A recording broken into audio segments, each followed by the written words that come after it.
Can I get a vodka Red Bull? Sorry, we don't carry energy drinks here. Why not? Because we like when science works and bros get drowsy and go home.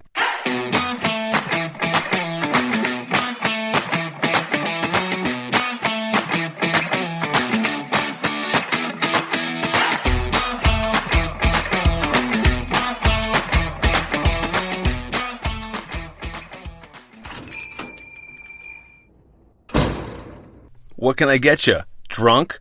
Welcome to episode 15 of Behind Bars, Cocktails, and Wasted Nights. I'm your host, Greg. I've been working as a bartender for over 20 years, and over those years, I've seen a lot. My goal here is to share some of those high and low lights with you. Quick warning, this podcast contains sex, drugs, and some language that isn't suitable for anyone under 21 years of age, so you gotta have some ID. Apologies for the delayed release, but I was working on my music video, Just Close It. A song about girls who can't bring themselves to open a fucking bar tab at a bar, and it can now be found on YouTube. Just search, Just Close It. It's hilarious, if I do say so myself. I'm in drag, you guys. It's terrifying. It's disturbing, actually. When you do drag, you want to be funny or pretty. I'm just disturbing. Anyway. Okay, this week, I'm going to play you an interview with Snap, a former coworker of mine who crossed over to the dark side of management. It's okay. We still like him. Before we get started, you'll need a drink. For this one, I recommend a New York Sour, which is a pretentious take on the whiskey sour as it adds wine to the cocktail. This is an annoying but delicious twist, and since Snap now exists in the wine stratum, we'll pay homage to that, even though you all know how I feel about wine people applying their snake oil. Okay, pour 2 ounces of your favorite whiskey or rye into a shaker tin. Hell, do an ounce of each if you can't decide. Blends are all the rage these days. Add 1 ounce fresh lemon juice, 3/4 of an ounce of simple syrup, and 1 egg white. Notice I didn't mention ice. This is because I want you to dry shake the shit out of that so your egg white creates a nice froth at the top that won't be leveled by the water dilution of a cold shake. Once you feel like you need Tommy John surgery, separate your tins and pour the cocktail over some cracked ice and top with, wait for it, 1/2 ounce of red wine. I recommend a Merlot or Meritage for their leathery tobacco notes of jam. Just kidding. I think you can use any red wine you want besides a Pinot Noir. That one's just too delicate. Obnoxious and delicious like any proper New York cocktail should be. And again, if you don't have that shit available, a shot of tequila and a key bump will do you nicely, as it always does. Hello, old friend. Well, settle in for my interview with Snap, listeners. He's a true professional. I'll have a new story for you next week. Okay, guys, welcome to Behind Bars, Cocktails, and Wasted Nights. I'm your host, Greg, and I'm here with Snap. Snap is a bartender. He's a lifer. He was actually my boss. He used to work just Sundays with me at Avanti, and then somehow became my boss. He used to call me half day because I didn't work 12 hours. Quotation marks, boss. Yeah. Well, are you going home half day? I'm like, I just put in 8 hours. 17 days in a row. So I'm with Snap. Snap is currently working as a wine guy. Director of wine operations for Carboy Winery, yeah, here in Colorado. You guys know how I feel about wine, so I'm not going to say anything. It'll be our little secret while Snap talks. But he did, like, consultancies. Like, you know, he got out of the bar. He got out from behind the bar, started making some serious money, all the way to the wine realm of the industry. So what does that entail on a daily basis? It entails hypertension and excessive drinking and not a lot of time with your wife and kid. It's great. Same as bartending. Yeah. But you don't have to deal with the public as much, I'm assuming? With less money in the beginning. Okay, in the beginning. So you've been at it for a while. At it for a while. All right, so We're at the good money portion. Yeah. All right. So in your career, how long has that spanned, by the way? Almost. I mean, probably just as long as you. I mean, we're pretty close in age, and I started bartending. My first restaurant job, I think I was 16. You know, bussing, but I started bartending somewhere around my 18th birthday, 19th birthday. You know, in Connecticut, you were allowed to get away with that.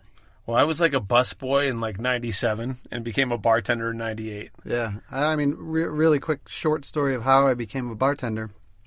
So my regular drinking spot was called Gotham City. No longer there, so I can talk about that. But I would go in there quite a bit, and that was my usual spot. Definitely underage. They knew me, so they didn't card me. And I was working at a deli, and the guys that owned the deli were long-term bartenders, and they were trying to get out of the life. So they opened a deli together. And so I went in, one day I walk into my local bar. You know, they told all, and at the deli every day, it was all the great stories of, bartending stories, much like you talk about on your podcast, like all these great, crazy, wild stories, and their friends would come in. So anyway, one day I go into this bar, Gotham City, and there was this handwritten in crayon, I think, sign on the window that said "Bar Back Wanted." So I'm like, all right. I'm like, I hear about these stories every day. I was definitely, enamored with the idea of bartending and getting into that world. So I applied, and I told the guys at the deli that I did that, and it wasn't going to impact my work and whatever. And they're like, "Oh, that's Liam that owns that. That's our boy, Liam. He's a drunk, but he's awesome, and he's I was our going to age." say Irish guy holding a bar. You know what I mean? It's like a monkey trying to sell bananas. Can I say his last name? I don't think he would care about this. Go ahead. O'Keefe. Oh, okay. You know what I mean? Say So Gallagher. There goes Oasis again. He's Irish as can be. So Liam O'Keefe. So anyway, I go in for my interview, and he's like, "Oh, so you know Bobby and Tony? You work for him making sandwiches?" And I'm like, "Yeah." So he hired me, and the next night I go in.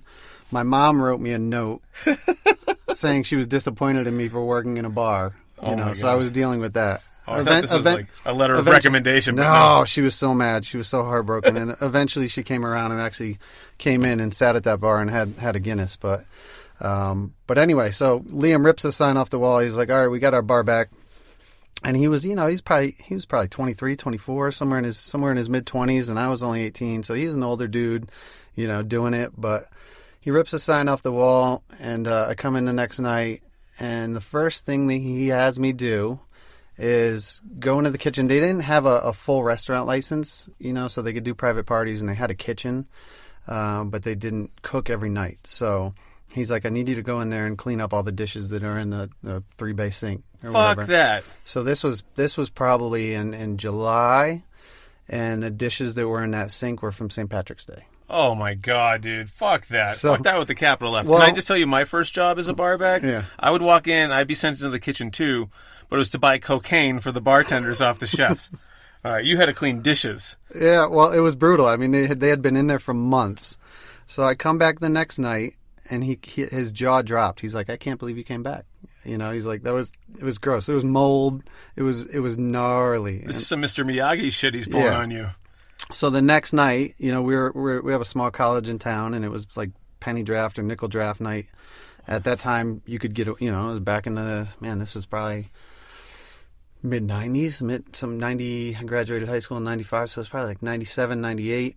And so I come back the next night for nickel draft night, and he's having keg issues. And it's just me and him, so he's buried underneath the refrigerator trying to fix the keg, and this lasts like 20 minutes, so I just start serving drinks. Which is like 3 hours in bar time. Yeah, started serving drinks, never looked back. And, at the end of the night, he's like, "All right, I guess you're a bartender now, and let's drink a half a bottle of Jaeger." Oh, my God. We had the Jaeger machine. It was super... Penny and nickel drafts with the Jaeger machine. Yeah, it was hardcore. It was fun. That's an introduction, all right. Jesus. Yeah, it was a fun place, though. It was a good place to learn bartending. It was called Gotham City, and cheesily, he had us dress up one year in a 15-piece Batman and Robin costume, and we sweated our balls off the entire time. I hate Halloween shifts. It's always funny for brutal. 5 seconds, but then you're trying to like be serious, and you've got like a dress on with like and you're Brutal. trying to like tell somebody to like slow down or be serious. Like nobody can take you seriously. You're always like you always just pick the adjective and then put a noun in front of it, and there's your costume. Yeah. Like you make like slutty Cat. nurse, slutty cat. Yeah, exactly. I'm a cat. No, you're a fucking whore cat. The adjective is always slutty, though. Yeah, it's like... It doesn't deviate If from you that. were a cat and you meant it, you would have gone to Six Flags, got one of those mascot outfits, you got the little mesh thing, you're looking through the neck, but you're sitting there in like a G-string, like fishnet stockings, I can see your horizontal ass crease, I want to fuck you so bad, but I have a fucking Batman mask on my head so you can't see the real me. And you have more makeup than you would wear at a wedding, know? Yeah, it's brutal. So that was how I got into bartending. So I bar backed for one night, and so that was when I was 18 years old. To come back full story to your question of when I started bartending. So Sorry. So I've been bartending since I was 18 years old, 19 years old, and tried to utilize my college degrees and did a little bit of white collar in the leasing world, and then tried a little blue collar in the project management for a mechanical contractor field, and went back to bartending somewhere around, 28, 29, 30 years old, when everybody was asking me, when are you going to get a real job? At some point I was working at a steakhouse, and I had a long run of steakhouses, and I was like, you know what, I enjoy it, and I'm going to do this, and I'm going to somehow make a career out of it, not knowing how I was going to do that. And next thing you know, doors started opening up. I got the opportunity to start getting into running a bar program, and that's kind of how I ended up in Colorado. So soon thereafter, I was bartending still at the steakhouse and part-time at another spot, and that other spot really had me pegged for a higher role, which I didn't know, but they were somehow enamored with me. I don't know what they liked about me, but so they had plans for you. They had plans, so they opened up a second spot, and they had me pegged as bar manager, but they hired a consultant to come in, and that consultant turned out to be somebody that's very, very high-powered in our industry, and he became a mentor to me, and even more doors opened up from that, and that restaurant sadly closed, and when it did close, I went back and redesigned the original bar for them. I had left the steakhouse by this point, but I redesigned the original bar, and then they were like, what are you going to, do you want to stay here long term? And I said, I'm going to move to Colorado for a year, and my wife was a travel nurse, wanted to be a travel nurse, so we're like, we'll go away for a year, we'll keep our house, we'll keep our jobs on hold, and then we'll go back. And so somebody via my mentor, I knew in the bartending world I wanted to go and continue learning from them, and so that brought me out here to Colorado to work at Williams and Graham. And from there, I parlayed that into a gig at Avanti, being your boss. Well, people got to know Williams and Graham. Quotes boss. People got to know Williams and Graham. It's like one of the best bars in the United States. It's like a speakeasy. I went there once. It's like you walk into the waiting room, and it's like a bookstore. Yep. And then you enter through the bookshelf, which is kind of kitschy, but it's cool as fuck. Yeah. And it's like so well run and so organized. I went there one time. I went there with this girl, Heather, and I walked in like 30 minutes later. Like, you must be Greg. Heather's waiting for you at the bar. I'm like, holy shit, you guys should be in charge of finding missing children. That was amazing. This is like even better than the level of talent and just actually good human beings is pretty awesome. That they attract some of the best talent that our industry has, and then some of them eventually do leave, but when they leave, they go on to do amazing things in their own right, And your amazing thing was becoming my boss at Avanti. Yeah. So, well, and it was one of those things where Williams and Graham is such a dedicated, high-level program that you don't come in there no matter how much experience. I was running 2 bars in Connecticut, and you don't come in and bartend. Like, you come in and you squeeze fruit. So that's what I did for 6 months.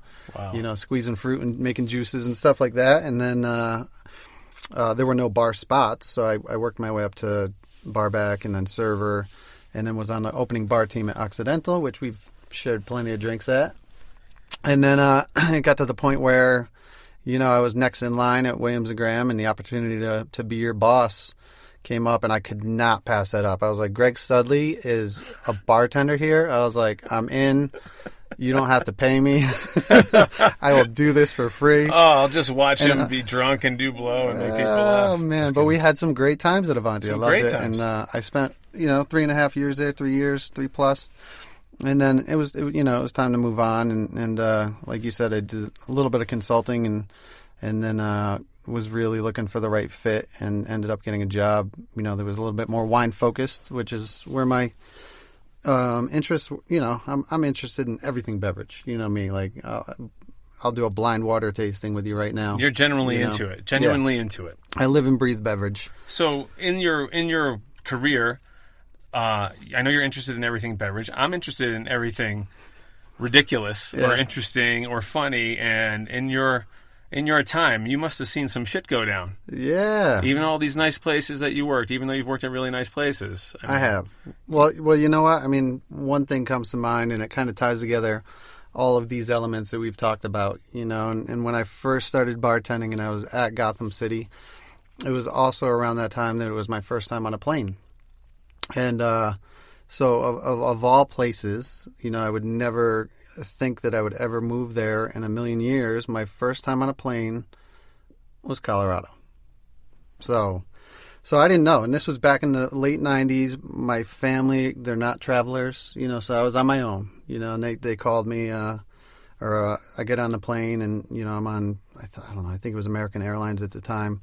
And so I got a 2-leg trip, I'm going to Denver, and then from Denver, I'm going to see my friend Jessica in Telluride. She was from Connecticut. She moved out there to snowboard all the time and work in a restaurant. And oddly enough, she was actually that first